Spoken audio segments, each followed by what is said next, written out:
OneWebDay was founded in 2006 to celebrate the internet, a uniquely organized piece of infrastructure that has become critical to all of our lives, directly for those who use it, and indirectly for those who use the services that now depend on it, such as education and banking and healthcare. When I first read about the internet in Ed Kroll's book, The Whole Internet User's Guide and Catalog, published in 1993, it was described as a cloud.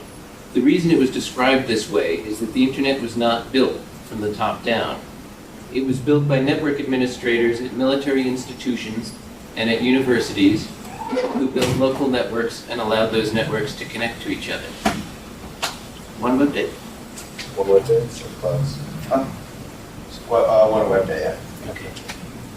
This is the first principle of the internet, the end-to-end principle. It says that any machine must be able to connect to any other machine, and that any machine can use any application.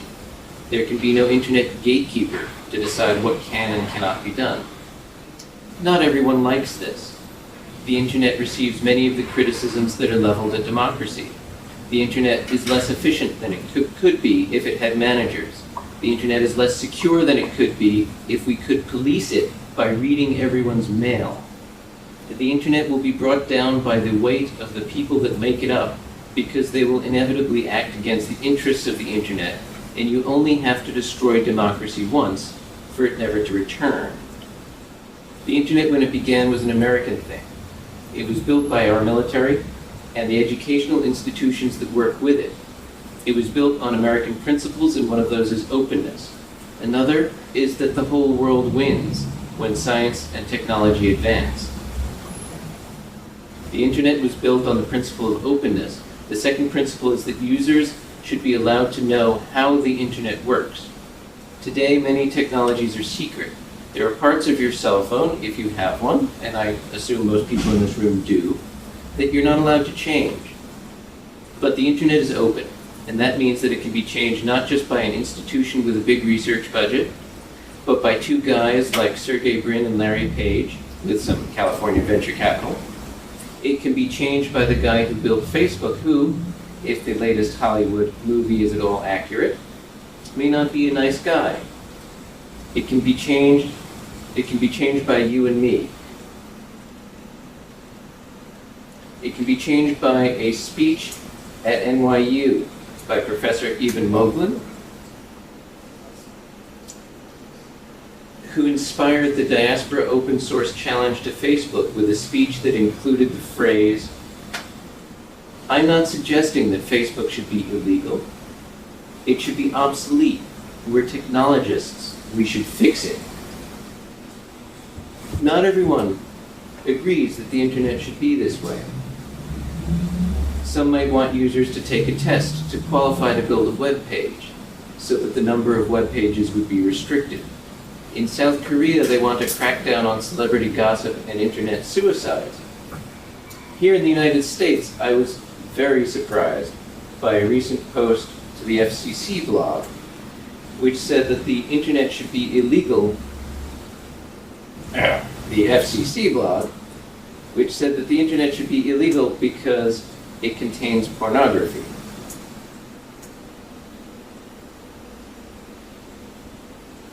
Many non-American countries around the world would agree with that. In some parts of the world, they even want to make defaming a specific religion illegal.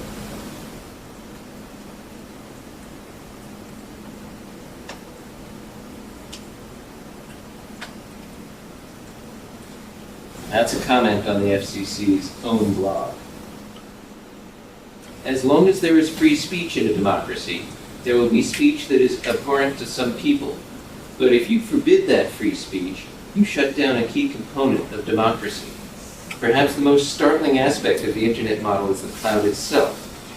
In reality, there is management within the cloud, such as DNS servers and internet registrars at ICANN itself, on whose board Susan Crawford once served. But although the internet is managed, it is owned and maintained by its constituents. It is built out by the internet service providers, large and small, and run by an international community of network managers who can, when the need arises, fight problems such as organized crime, together, but who for the most part spend their days making sure their piece of the internet runs well. Sharing, openness, and local ownership are not really big on the agenda of most companies and governments today. But they're what makes the internet work and what keeps it unique. We're here today to say that we want to keep it that way. That's part of the theme of OneWebDay. I am now going to go into cases that challenge the three fundamental principles of the internet. And they start, by my record, in 2005 with this. Madison River Communications. I believe that what changed in 2005 is that before then, the internet mostly served to disintermediate non-telecommunications businesses. It fundamentally challenged many business models, but it did not challenge the telecommunications business itself until voice over IP became a reality.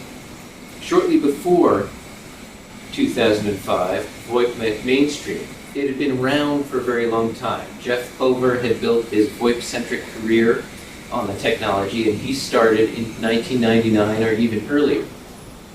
It was in 2005 that a local phone company called Madison River Communications was fined by the FCC for trying to keep Vonage phone calls off its network.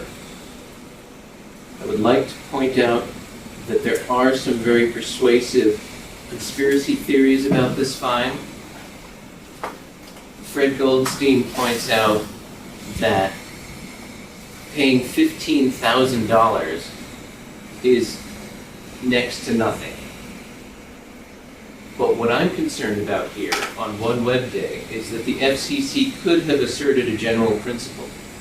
It could have said in 2005 that the internet must remain open, that any machine on the internet must be able to connect to any other machine on the internet, and that management of the internet must be open and collaborative.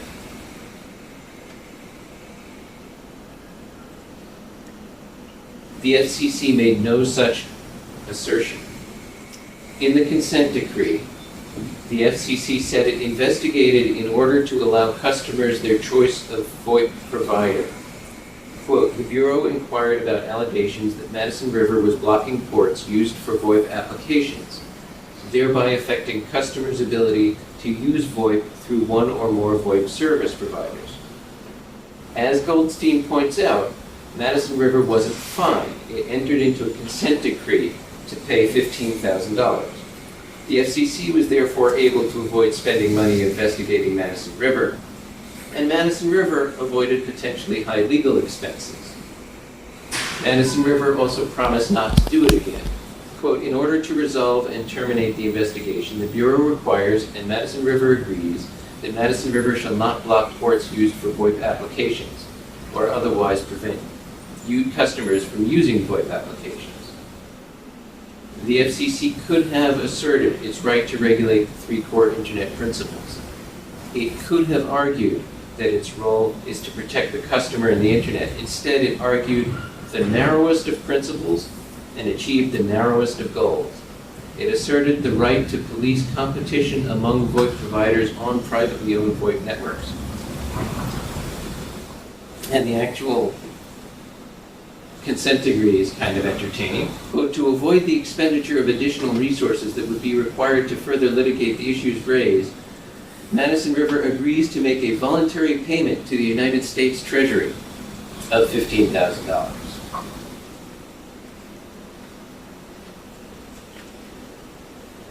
Perhaps the most important net neutrality case today in the USA to this day is FCC versus Comcast, because this is the one case where the FCC lost. It was, as far as I know, it was DSL Reports that first reported in August of 2007, long before the FCC was on the case,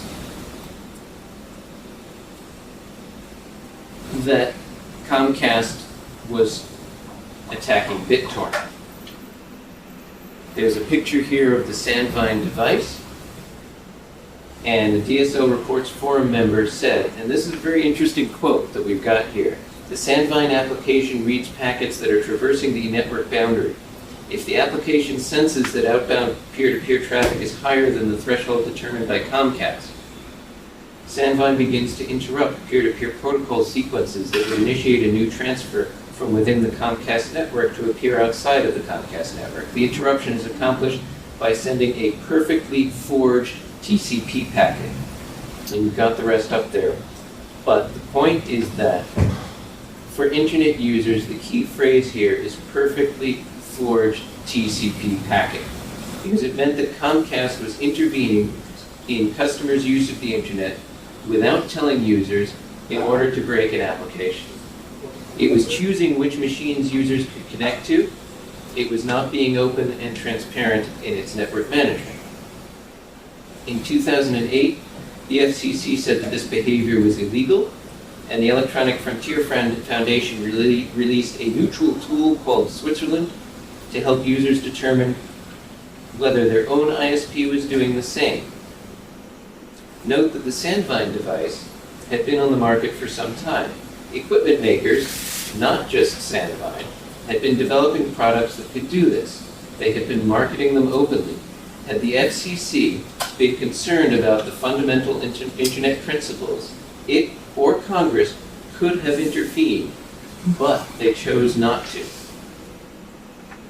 In 2010, Comcast won a lawsuit against the FCC, in which Comcast argued that the FCC had overstepped its authority. This was huge news. It fundamentally threatened both the national broadband plan and the ability of the FCC to regulate the internet. The New York Times called it the struggle for what we already have. Since that ruling came down in March, the agency has been going down two tracks at the same time.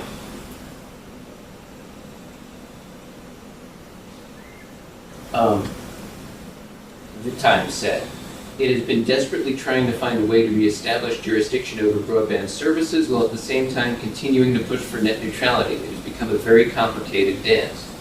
The Times said that consumers have come to expect an open internet, and companies will violate net neutrality at their peril. But that's a very, very naive statement. It ignores the growing market power of the largest ISPs, both in the United States and around the world.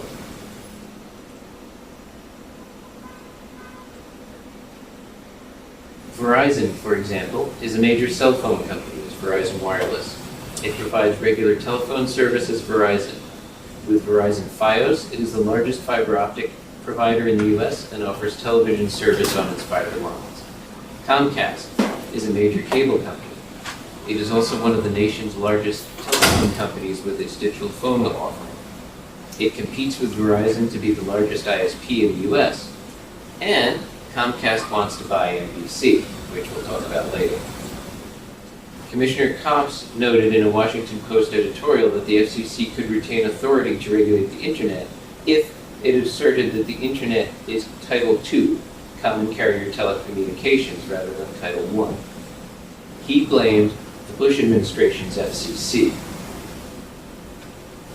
He said, this is not just a debate about regulating the internet. It's about whether consumers or a few huge internet service providers will control consumers' online experiences.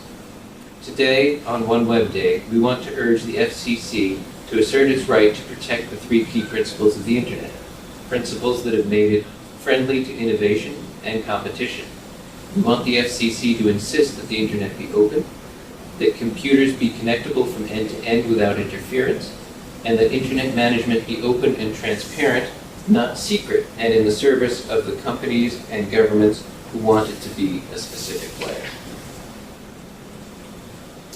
Into this void came Google and Verizon, who submitted their own policy for how to fix things.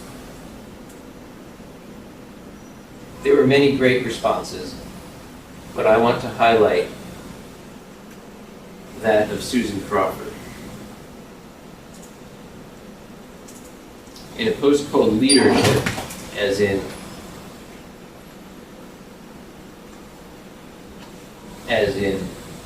there is no leadership at the FCC, she wrote, and I'm going to read this because it's excellent stuff. She wrote, "I don't blame them for trying.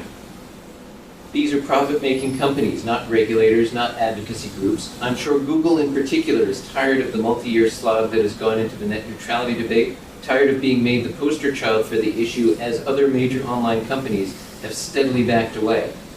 The key takeaway from today's announcement is that it underscores the urgency of FCC action to ensure that it has jurisdiction to speak to American companies about high-speed internet access. As someone told me today, snappy line, the agency is being disintermediated. It's funny, but it's not good for the American economy. These two giants have found a policy vacuum, and they have understandably filled it. A private deal, even a private deal aimed at suggesting legislation, is not the same thing as acting in the public interest. That's the FCC's charge. The key trade-off being made here is between the treatment of wireless services on the one hand and the treatment of non-discrimination on the other. Google gave in on wireless, so there's no policy suggestion for wireless net neutrality. That's a huge hole given the growing popularity of wireless services and the recent suggestion by the Commission that we may not have a competitive wireless marketplace. Verizon gave in on non-discrimination, and so there is a suggestion that paid prioritization of services over the internet would be presumed unlawful, something that other companies that were negotiating with the FCC, such as AT&T, would not have agreed to. Both companies left managed services or other services off the table for regulation. That's a giant, enormous, science fiction quality loophole. It means that Verizon can decide what bits reach consumers more quickly. It means they'll be able to favor particular uses of internet access for exclusive deals. It's the exception that swallows the rule, as lawyers like to say. It's prioritization using another label. There's a save in there that suggests that other services has to be distinct in scope and purpose from internet access, but that's a long way from an enforceable standard. What's needed now is leadership, and she concludes with a quote from LBJ asking that regulators let the venal and the self-seeking and the tawdry and the tainted fear to enter your building. Susan Crawford is now devoting most of her blog time, and I assume much of her real-world time, to opposing the merger between NBC and Comcast, an issue we will discuss later. But first, I would like to discuss a moment when all of our net neutrality fears were realized, and it happened during a Pearl Jam concert. I don't know if you remember this or not. But when Pearl Jam transitioned one of their songs into the wall, they sang, "George Bush, leave this world alone. George Bush, find yourself another home." And what happened was that if you were at the concert, you heard those lyrics, but if you were listening to them over the AT&T webcast of the concert, you heard silence during those lyrics. The band called for net neutrality. They said what happened this weekend was a wake-up call, and it's about something much bigger than the censorship of the rock band. As far as I know, the FCC didn't care. They did not interfere, they did not investigate. Any regulator concerned about core principles would have at least looked into this. Commissioner Cox, who was in the minority on the FCC at the time, did say, quote, "Nobody should have the power to do that and then be able to exercise control over the distribution and control over the content too." For its part, AT&T weaseled out by blaming a contractor that it hired to produce the streaming video. Censorship around the world. We in the United States set the standards for freedom from censorship, and right now we're not doing very well. The internet around the world is becoming more filtered. Nation states are trying to build walls to keep parts of the internet out, and it's not just oppressive regimes. The United States itself, under George Bush, created a total information awareness system that may have recorded every internet voice call and email sent in or through the United States. As recently as September 10th of this year, the ACLU called on President Obama to disavow the program. He has not yet done so. I think this page from Google is especially interesting. It shows all of the takedown requests from around the world by country, and you will see in a quick scan that it is the first world countries, not the repressive regimes or military dictatorships, that are requesting the largest quantities of content be taken down from Google and YouTube and similar services. Meanwhile, in Australia, an election was just won with the promise of broadband. But Australia still plans to go ahead with a futile but intrusive filter. Australia's communications minister says, Stephen Conroy says the filter will protect citizens from child porn, but Australia's opposition says it will only give parents a false sense of security and will slow down the internet. Perhaps the most famous internet censorship operation today is China.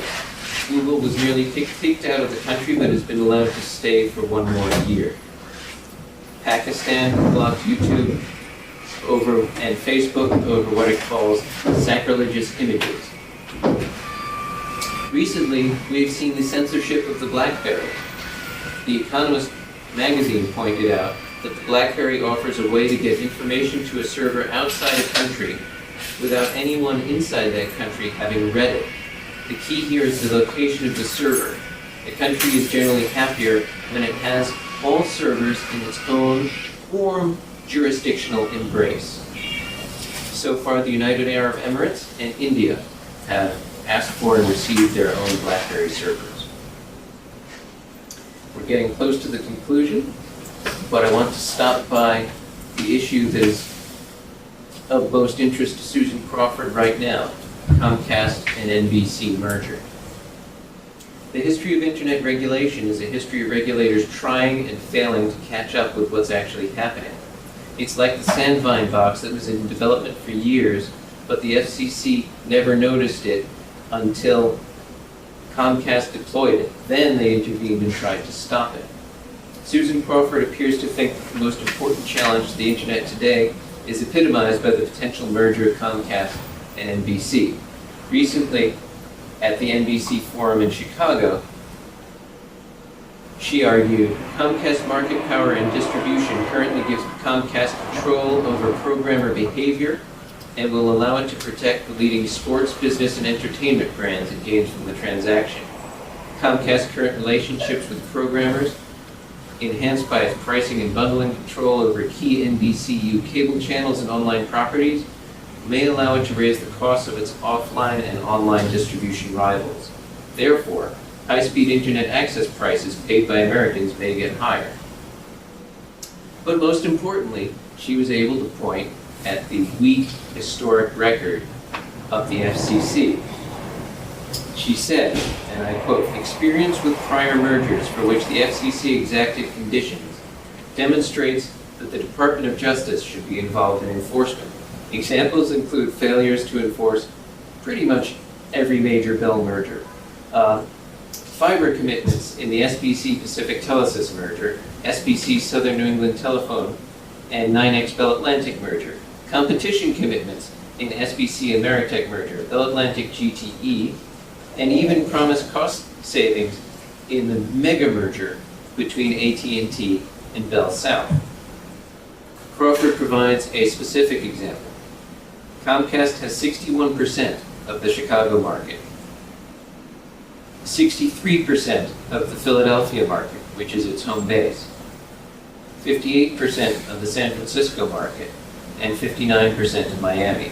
This power will be increased by the addition of NBCU content, particularly sports content. So here's my conclusion, after which we'll open it to discussion.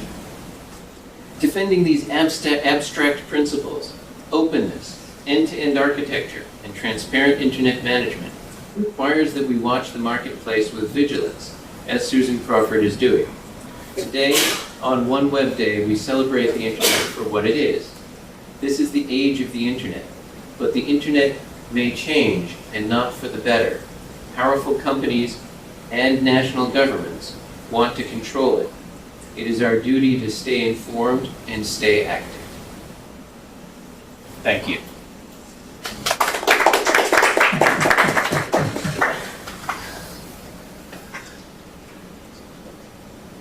So, Well, first I have a nitpick. Did they not throw out the filter thing in Australia, or is it still definitely still on? I thought it was off. The last stories I read is that it's on again. Unless what you're referring to something that happened in the last About a day. month, no, about a month or 6 weeks ago, it was said that, you know, it was down the tube. I hope so.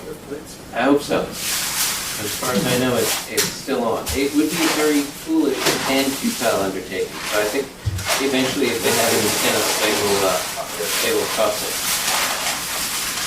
They only came for the pizza. Yeah. The third aspect of the theme, the internet model, you didn't really address that so much. Well, the internet model I see as the ability of individuals to add to the internet itself. So you don't need a top-down authority to tell you how and what you can build. And so there are issues with that too. Obviously, if you're a small ISP and you say, I want to build the internet, but someone else but Comcast has exclusive use to sports content, or somebody else has exclusive rights to just about any kind of content that users will expect as the internet becomes both a communications medium and an entertainment offering, then you start to erect tremendous barriers to entry to private networks and to small networks. Also, actually, this is kind of interesting. I didn't put this in the talk, but Frank Coluccio pointed out a interesting case in Canada where a Canadian company was deemed un-Canadian because it does not issue shares of stock. It doesn't issue shares of stock because it is a cooperative. We're seeing a little bit more of that lately. Yes. So they were trying to buy Spectrum, and they were denied. And their chief is the head of the cooperative is particularly upset because he noted that one of the wireless companies that did get Spectrum from the Canadian company is largely financed by an Egyptian mobile provider famous for going into very poor countries. But that was deemed Canadian because at least they issue, even though they're basically Egyptian, they issue stock in Canada. Who were the co-op members? Were they Canadians? Yes, they're the Peace Region Internet Society.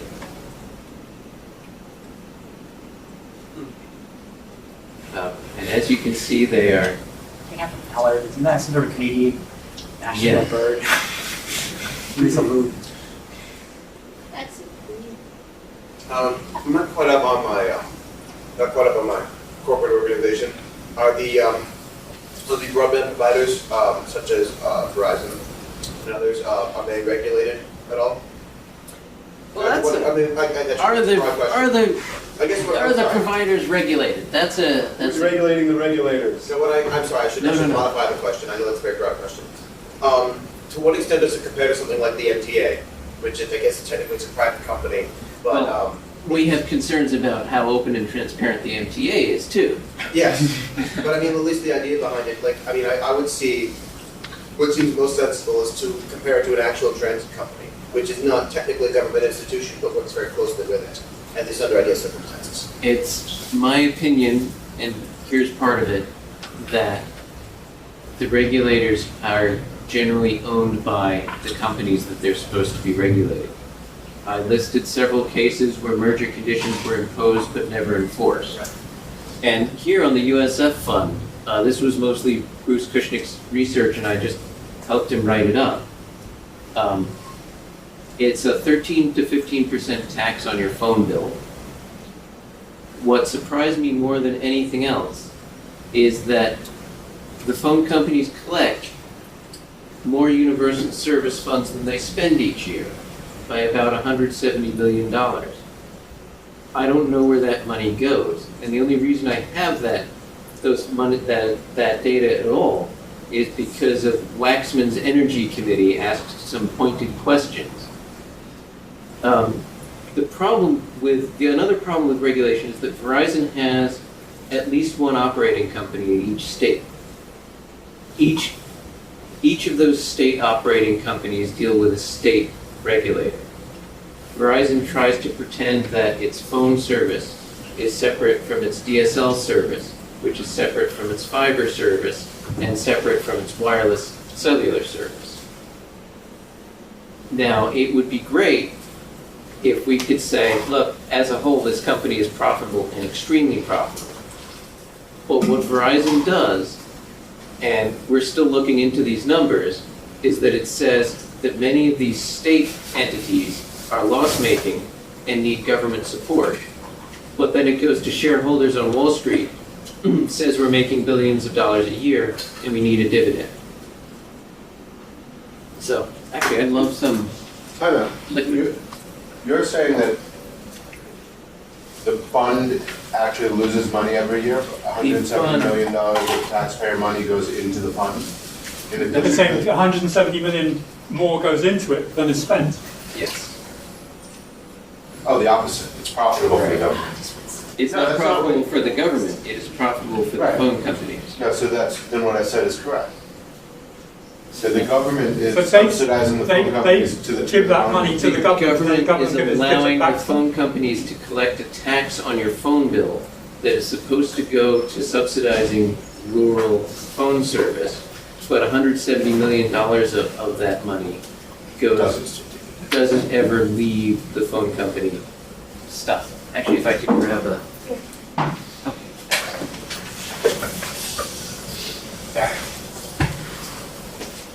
So it's this number in the bottom, I'm standing in front of it. Number in the bottom right-hand corner, for this particular year, it was $187 million extra. That column is, But isn't the USF money paid to the government and then paid back to the phone companies in the form of subsidies? Do they actually not hang on to it? something we would very much like to see checked out. There is a entity called the Universal Service Administrative Company, which is a supposedly private company that administers the Universal Service Fund. The problem is that we haven't been able to find any audits of its performance besides this one report to the House Energy Committee. Is E-rate part of the USF? E-rate is similar to the USF, but not administered by the Universal Service Corporation. There have been a lot of problems with that. There have been many problems with E-rate too, yes. I feel like we're getting into Pass me a slide. a lot of kind of technical specifics here, Alex. Yes. I should preface, this would be a question, I should preface it by saying, as you know, as you're probably aware, I'm very much in agreement with everything that you presented that I heard and that you probably presented before I got here. Having said that, your conclusion, your closing statement, I felt was pretty honest in its appraisal that what we're talking about here are abstract principles, they are ideals, we're talking about kind of an end-to-end abstractness. Yes. And we're talking about a balance of power, about the danger of some entities getting too much power. Right. It seems to me that regulatory agencies are often reticent to act on these sorts of principles, the dangers that, so-and-so might have too much power because this is inherently seen as inherently political. And so my first question, I got like two at least, is what or who is the canary that's going to go before these agencies for these kinds of decisions, which are being influenced by some of the minutiae that we're just describing, but that will present them with those canaries as opposed to, oh, we just don't want those guys to have the power. That's kind of the first part. The second part is a little more abstract because it's that we like to see these principles that we describe as technological principles that are kind of on the same level with political ideals, with economic realities, with social realities. And what we seem to find is that these ideals, I'm wondering, what if they are actually diverging from the direction that our socio-political economy is going, and they're going, it's kind of taking an orthogonal route. And more importantly, what if that orthogonal route is not of a technological nature, as we like to presume, because, oh, this is what the internet was founded on. These are technological principles. But what if that diversion is simply minority political viewpoint? And then my third and final kind of sub-question to that is, and what if Verizon actually has a more encompassing understanding of the direction that socio-political economy is moving, and they understand that they are the government of the future, that they are going to be more powerful than any government? Let's take your last one, because I think I would attack that by just viewing it differently. That Verizon and any large company in any country in the world has the power to change the market realities on the ground. I'm also reminded of Lawrence Lessig's Code is Law. If you change, the major companies can change the way the market works. Right now, the company that's actually making waves in terms of changing markets is Apple. But Apple is not in a very powerful position. However, they have made some changes with regard to the music and magazine industry. What Verizon has the power to do on a more fundamental level is offer this bundle of content and communications in which the communications that carry all of these principles that we see as fundamental technologically and fundamental to democracy, they will suddenly just become an aspect of an entertainment service. And that's Well, very the entertainment dangerous. service is people's belief that our government is anything more than a puppet for these large corporations. Well, it isn't they're just gradually that. giving way to. It's, are you going to pay twice as much for an internet service provider that allows you your choice of application, or your choice of VoIP provider, Well, or clearly, your... no, we've seen that. People will sell their families for a nickel. That's right. I mean, we've seen a lot of studies, actually specifically on technology, that people won't even pay a nickel for these things that they will rate in the same study. They will rate them. Oh, I value this. Oh, this gets a 10 on my scale. These are really, really important. But then when it comes down to it, they actually won't spend the 5 cents to get all the things that they respond to the survey by saying they value greatly. That's right. So there is a split between what we value in terms of valuing an idea and what we value in terms of dollars and cents. What we talk and what we walk. Right. What we say and what we buy. And that is a big problem. However, you started off by saying, will regulators act on principle? And What's the canary is the real question. Well, I'll get to that, but I first of all want to say that there is one powerful regulator that I believe does act on principles, although I disagree with many of its actions, and that would be the Federal Reserve.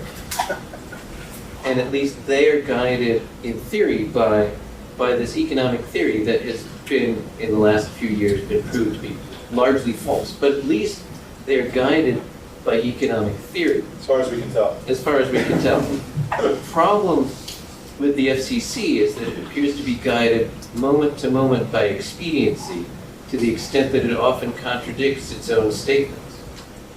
And that is a huge problem. And so the value of reasserting these three fundamental principles of the internet isn't just that it would save the internet, but we would also get consistency. We would be able to predict what the future of the internet would look like. And one of the huge problems about all of this is that there's actually tremendous uncertainty. If you're a small company and you're saying, all right, can I afford to build this, can I afford to do that? All of a sudden, and I work a lot with the Wireless ISP Association, and they've recently found that ESPN3.com wants to charge them $1 per subscriber for access to sports content. So these costs start creeping in, and they're not related to communications.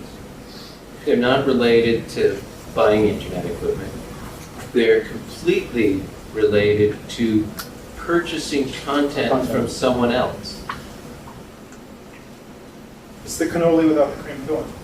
Yes, absolutely right. It's the The swimming pool with no water.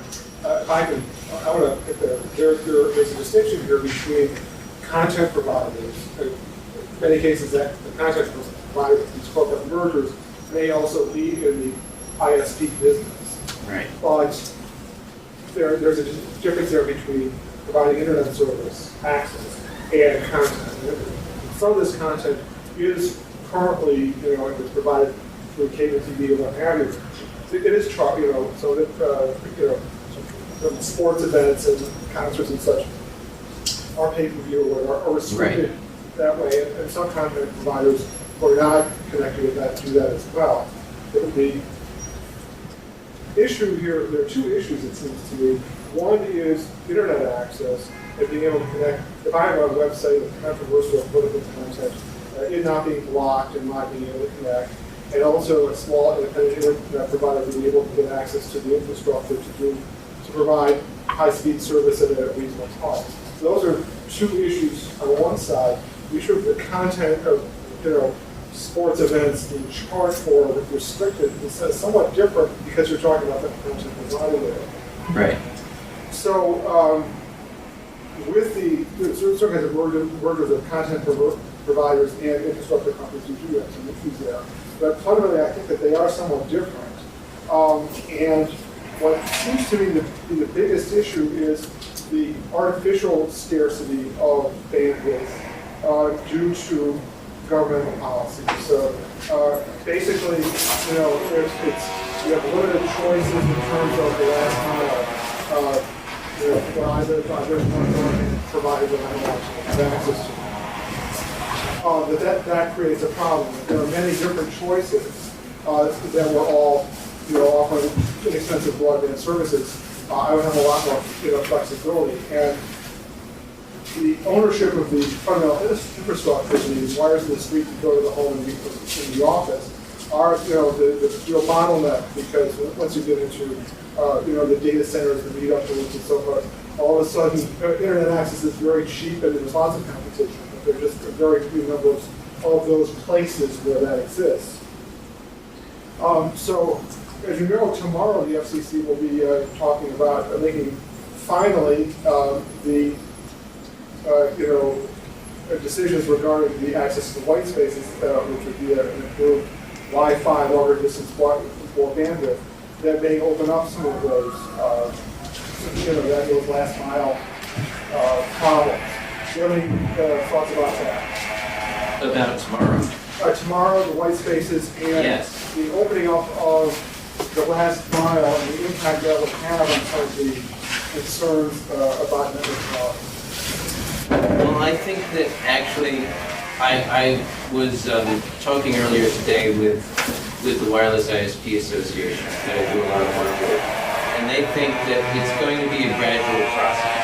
That tomorrow the FCC will say, okay, the white spaces are open, but there are at least a dozen details that will have to be decided. For example, they will say, we will allow you to use databases to figure out which channels are available, but we aren't going to certify any database providers yet. So there won't be any databases for you to use.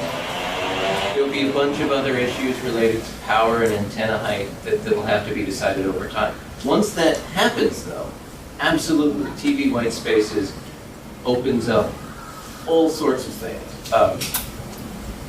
For small providers, for community projects, it really is very different spectrum from what has been used in the past by wireless internet providers.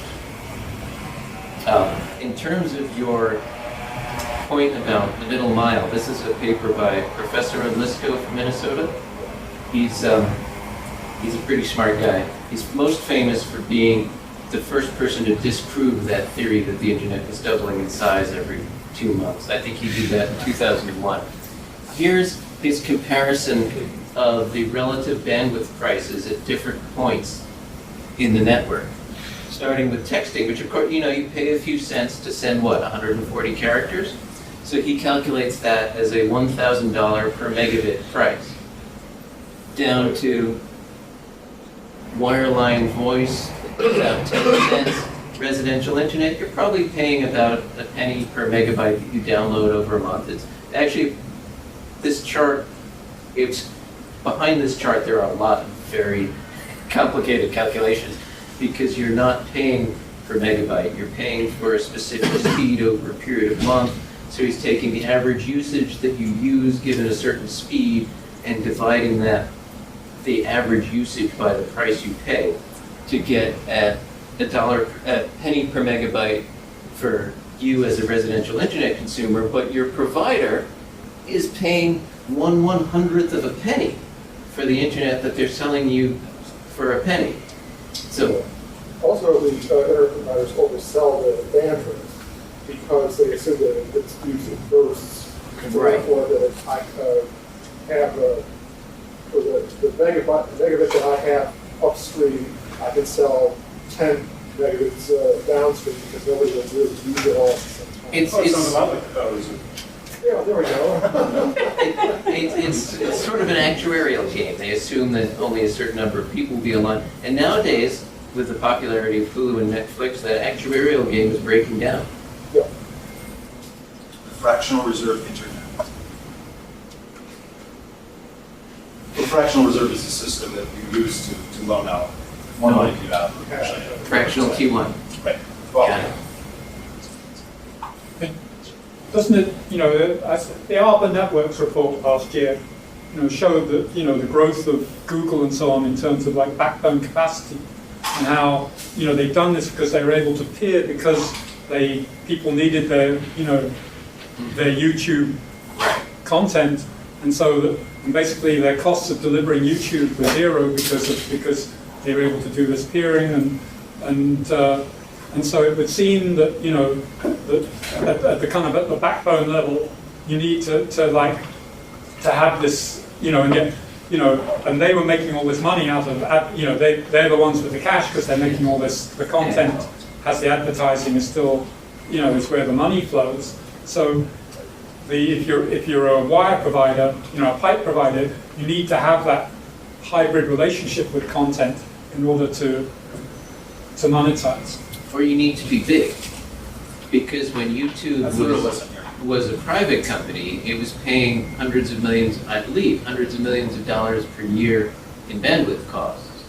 But Google, as you said, was able to build out the infrastructure to reduce its costs. Now, if you tried to set up a rival to YouTube, you would start out by paying hundreds of millions of dollars, and if you got any traffic at all, you would start out by paying hundreds of millions of dollars a year in bandwidth costs, until you also got some other business to help to cross-subsidize you, to help you build infrastructure. But in terms of the internet's three principles, I think that this idea that there really are different classes of providers is very important. And then, as people, despite the efforts of the ISPs, there are people like, Chattanooga who are getting, pure, dry loop, internet. Well, and it's important to highlight that every time a city government tries to build out a fiber internet project, they get attacked by Comcast and Verizon, and by Comcast and Verizon front groups that claim to be citizens. In Lafayette, I think they found one of the citizens was non-residential, and another one, at one point, they were having difficulty proving that they lived in Lafayette, Louisiana at all. Well, that didn't end up doing so good for them anyway. No, the Lafayette project did get built, but it got delayed. But even despite this, there's going to be people, putting together their local little loops of fiber in either in their cities or in their neighborhoods, or little high-grade wireless networks, especially as the white spaces come, and hooking into people like Allied Fiber, and into the wider net that are bypassing those. Allied Fiber is very interesting. I'm still learning about them. We had something really come and talk to us. Open access at the backbone level, at the carrier hotel level, which is what they're talking about basically. But anyway, what I'm saying is that if just as CompuServe and AOL had to die down because of the free internet, is the power has the pendulum? Are you saying the pendulum is swinging the other way, or is basically are we just going through a kind of leapfrog? Neither. Situation. There's a big difference between business internet and residential internet. Residential internet is still largely owned by the large companies. So I put up here the prices that Lafayette and Chattanooga are charging. Lafayette's charging $200 a month for 100 megabits. Chattanooga's charging $350 a month for a gigabit. Now, for the price of a gigabit, in terms of gigabit pricing, that's as good as you're going to get. But very few households, I think, are going to pay. Yeah, you might take it and share it between yours and like, are you allowed to do that? You could share that? I don't know. You and your neighbors, maybe? The article that I read said was that it was basically intended for businesses. Yeah. So I think there may be What if your restrictions. business is sharing?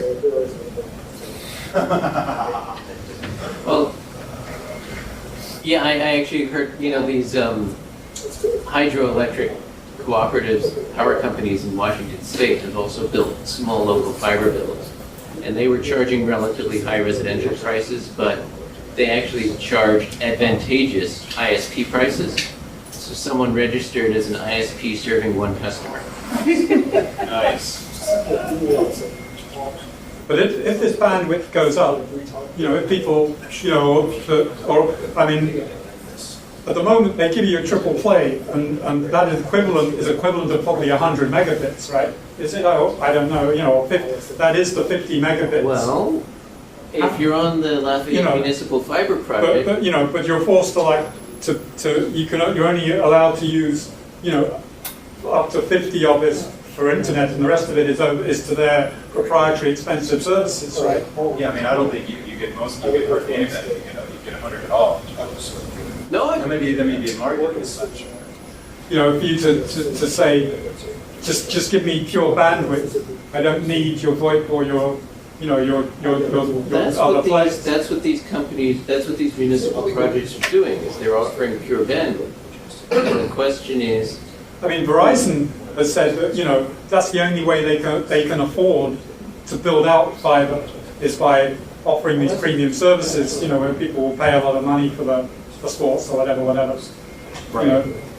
But it seemed to me in the National Broadband Plan that they basically said, the phone companies are giving up on wire altogether, but the phone companies see their future entirely as wireless, and they're ceding wire to the cable companies. Would you say that's true? it's very difficult to figure out what Verizon especially is doing. They've certainly stopped investing in fiber, and they appear to be investing in cellular. But I don't know how long that trend will continue. Last year, they appeared to be investing in fiber to the detriment of investments in cellular. So we'll have to see. But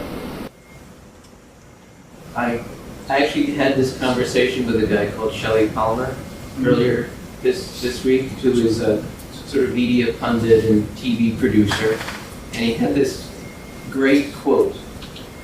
The phone companies need as much money per subscriber as they can get, and their solution is the quadruple play. Please take it all and pay us $200 more per month. The cable company offers triple play, which is $100 per month, and then we slam the crap out of it. So he was saying to ISPs, go ahead and offer a service for $30 a month. People are poor.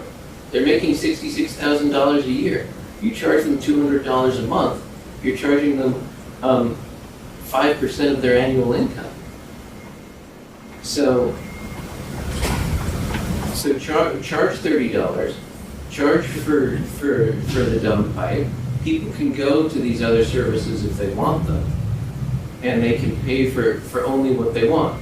With Verizon, I don't know if you've seen this, but this is a list of the providers that paid their fees to ESPN3.com. If you want to stream a sporting event from ESPN3.com, and these people are one of your ISPs, you can get it for free. If not, you have to pay. And obviously, AT&T is on there, and Charter is on there. There are a lot of small ones on there. And Comcast. Surely this is an irresistible trend, and even if NBC, Comcast take over NBC, they'll just have to they won't be able to for all their control to prevent this trend. So if they're not giving it to you, you're going to get that stuff down your wireless connection anyway. Well, you know why NY1, all these ads say NY1 is available on Fios. You know why? because it's owned by Cablevision, Time Warner. It's owned by Time Warner.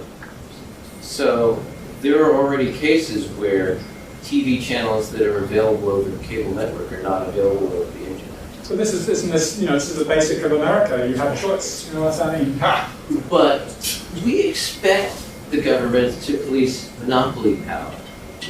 And yes, it But hasn't they happened. can't prevent people from shooting themselves in the foot.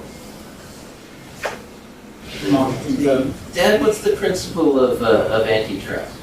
The principle. Like Google, don't do evil. Well, you know, competition. There is a point when there is no longer competition. That's right. And it isn't that you have 100% of the market. In fact, some studies say that you can get what's known as pricing power if you have 40% of the market. Now, I quoted those statistics from Susan Crawford saying that Comcast already has 60% of the market in some places. Pricing power means that you can raise your prices and not lose customers. And we all know that the cable That's only if companies you are already raise your doing prices it. intentionally. If the government forces you to raise your prices, then you'll lose all those poor customers that won't be able to afford it. I thought you were going to say if the government forces you to raise your prices by charging a USF fee from which $170 million disappear every year, that's the government's fault. You don't know what happened to that money? If I find it, I'll tell you. There it is. But this is actually scaring a lot of small ISPs because they're saying, well, I have 2,000 subscribers, I can pay $2,000 a year to ESPN3.com. What happens if next year Comcast NBC says, well, we want $1 per subscriber from you? And then Fox says, well, we've got content, pay us $1. And then the movie companies start coming in and music companies. It's really scary. I want a piece of that action. No. If you got 2,000 subscribers who you're charging $40 a month. So But ESPN3.com doesn't sell doesn't sell subscriptions to individuals. it does, but individuals are told that if they subscribe to an ISP that is on that list, then they don't have to pay.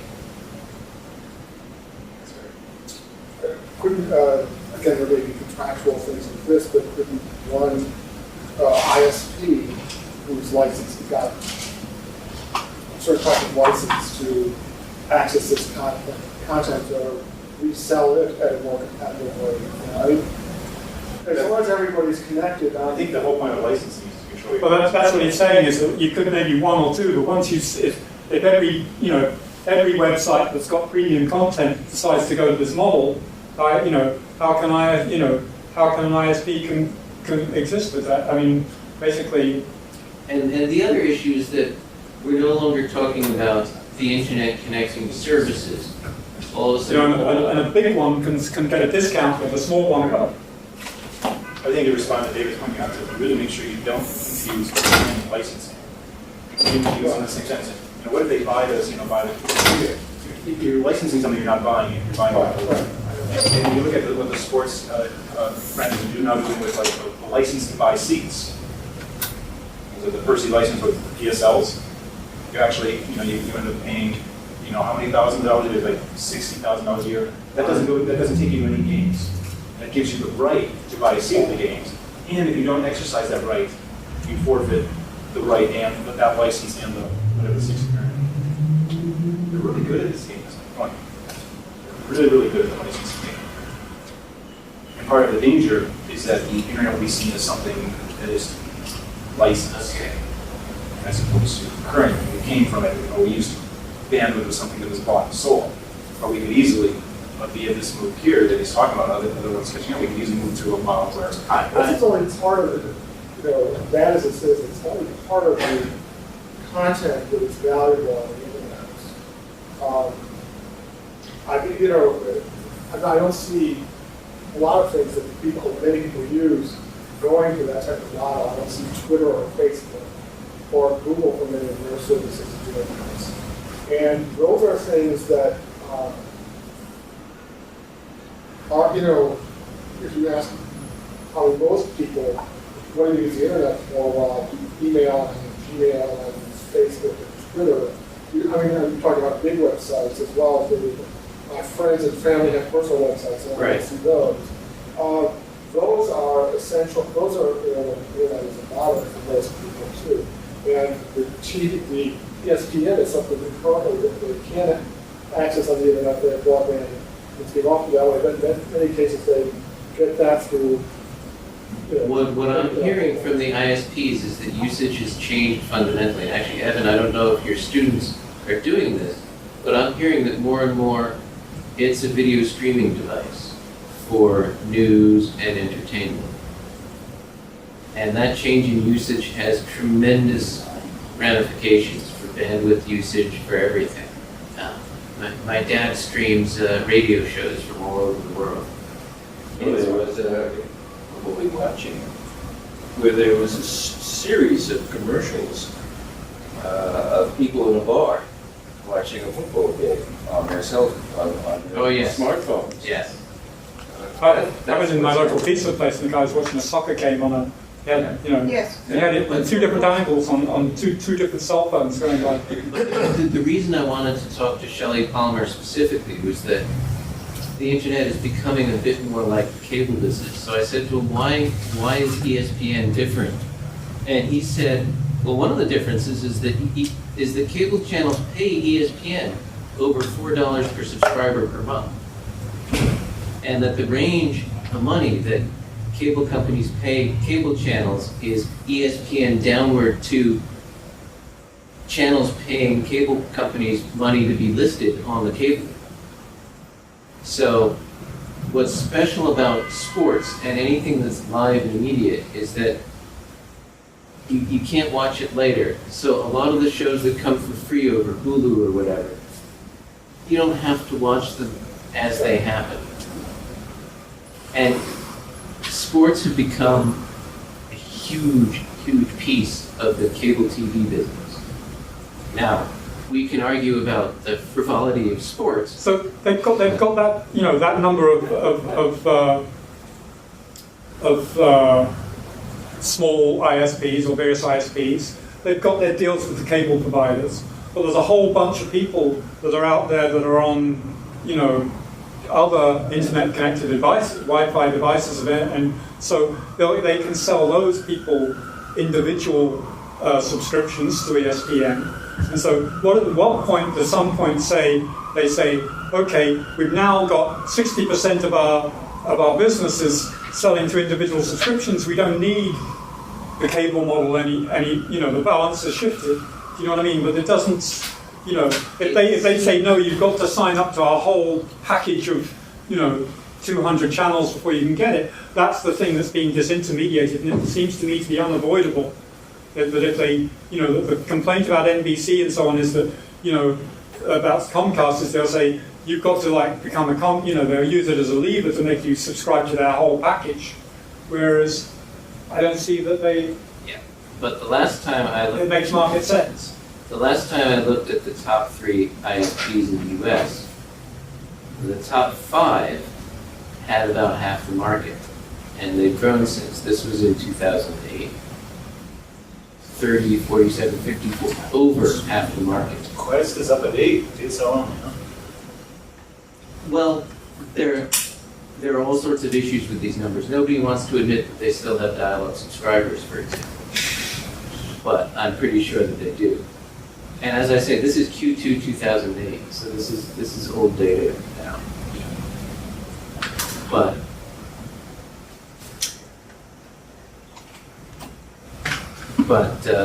I don't think that selling to individuals will ever eclipse selling to the top 5 or 6 ISPs, at least in the United States. And other markets may become more competitive than ours. And we can go into talking about why we're not number 1 in the world in the internet. That's a whole separate discussion. But We notice, I know we're running out of time, but very famously on your WISP kind of front, Brett Glass is the most vocal opponent of regulation and net neutrality. Why do you think that is? Well, he's not a member of the organization that I'm a part of, so I haven't been following him that closely very recently. But those ISPs that are large and are investing are sort of like the guy who has $100,000 and looks at the billionaire's lifestyle and says, I want the billionaire to pay less taxes because I'm going to be a billionaire someday. So, And he says that it's the cost of transit because transit is so expensive that he can't afford to yeah, I'd love to hear his response to your answer to that question. I don't think he's necessarily representative of the ISP industry as a whole. But you're right that a lot of small companies do oppose net neutrality. First of all, there are a lot of fears. There's a fear that they won't be able to filter spam or viruses. There's the irrational fears, and then there's the rational fears. The rational fears, first of all, the rules will only apply to small companies. Big companies will never be investigated. Madison River will be investigated and pay a fine. Comcast will be investigated and will win a lawsuit against the FCC. And then finally, a lot of the companies, even the smallest wireless ISPs, are managing their networks, but they're doing it transparently. They'll put in transparent caps, and sometimes get attacked for it.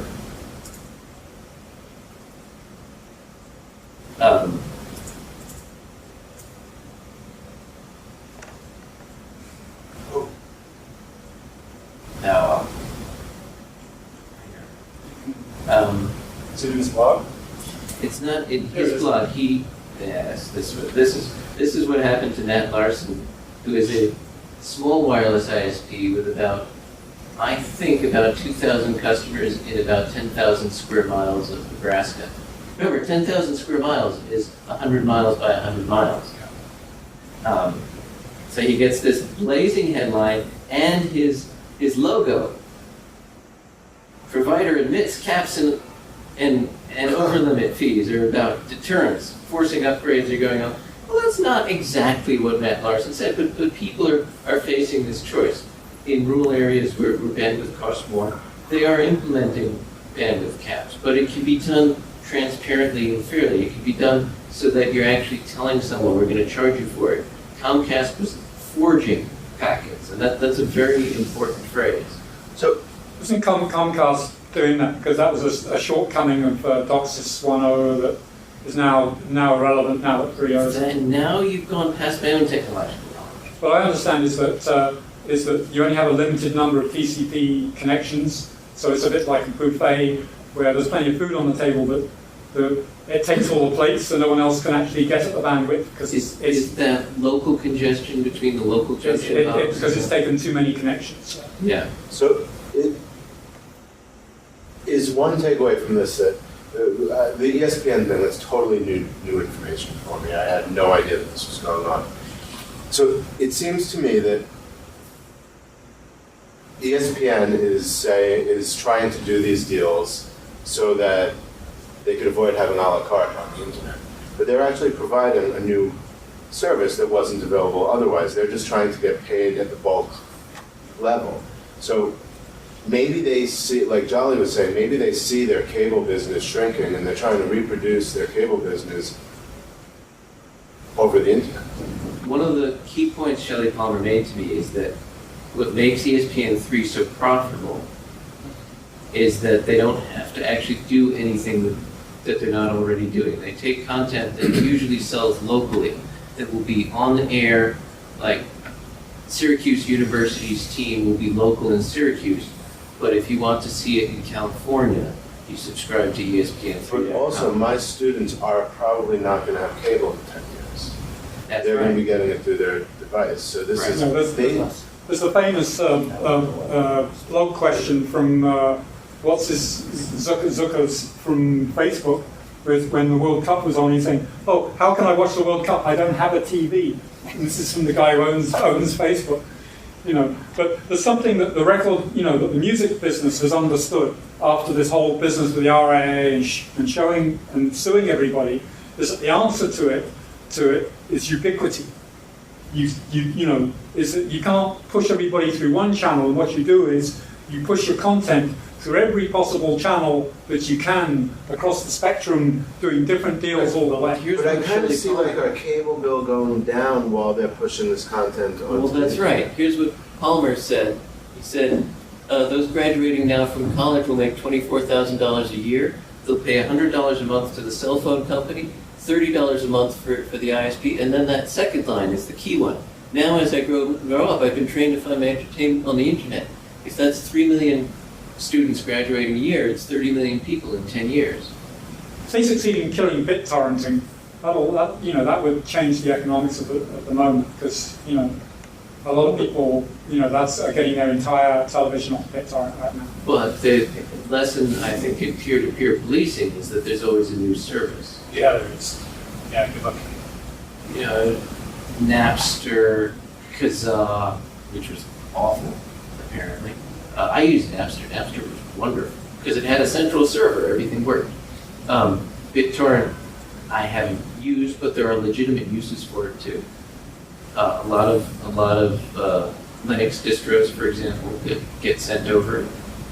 And I heard a wonderful story, which I don't think I can Google right now, of a professor who was getting astronomical images, who was sued by the Canadian version of the RIAA, because they assume that it files that large for songs. Those same people are not going to be used to paying $100 a month to their cable company.